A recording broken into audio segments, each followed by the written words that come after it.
I'm Katie Clark, and I'm going to be talking about racism in sports. And I want to go ahead and apologize. I had surgery just a couple weeks ago, and so I'm still kind of having problems talking. But basically, the issue of racism in sports is something that has impacted just the history of sports since the very beginning. And you would think that with all the progress that has been made through various civil rights movements, that they wouldn't last anymore today, but unfortunately, racism is still a huge part of the sports world, especially whenever it comes to targeting players based upon various racial stereotypes.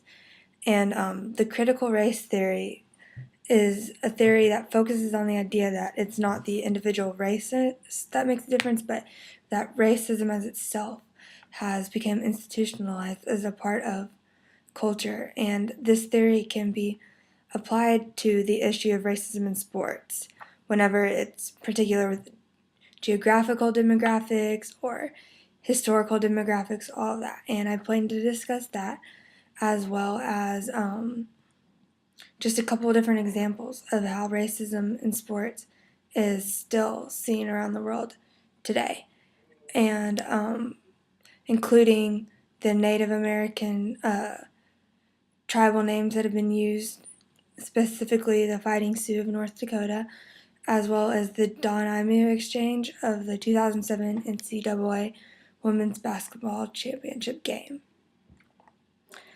First, in recent years, controversy has been stirred over the use of Native American tribal names in the collegiate and professional sports world. The Fighting Sioux of North Dakota is a big issue of this, and students themselves conducted a survey to see if their fellow students opposed or supported the school's mascot.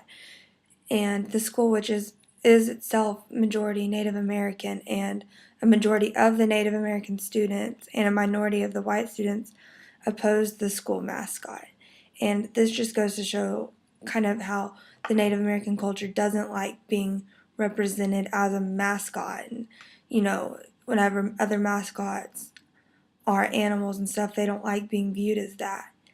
And this is also apparent in Florida State University, which itself was a big controversy, and it's probably one of the most well-known controversies. And Florida State, their mascot is the Seminole, and it was brought to the NCAA's attention by the Seminole tribe originally wanting them to have to change their mascot because all of the fans dress up like Indians with war paint and everything, and their mascot, who isn't themselves even a Native American, dresses up like it and rides out on a horse. And but the NCAA actually voted to allow Florida State to keep their mascot, and Florida State chose to keep the Seminoles their mascot. The other schools that have changed their mascots include Miami, who has changed from the Redskins to the Redhawks, and Stanford, who has changed from the Indians to the Cardinals. It has also appeared in broadcasting. Don Imu referred to the Rutgers women's basketball team as rough girls and nappy-headed hoes, as well as his producer referred to them as hardcore hoes. This created an outrage, and Imu himself ended up coming out and saying that his comment was idiotic, but he did not regret it, and that the black community themselves was to blame because they had created the names, and he was fired. The critical race theory pretty much states that racism is historic, and that racism is going to continue to appear because it's just a part of history and it's a part of our society, and this is what is to do with stereotypes. And in conclusion, I've explained with theory and example how racism is still prominent in the sporting world. I've done this by providing what the critical race theory is, as well as giving you examples of racism.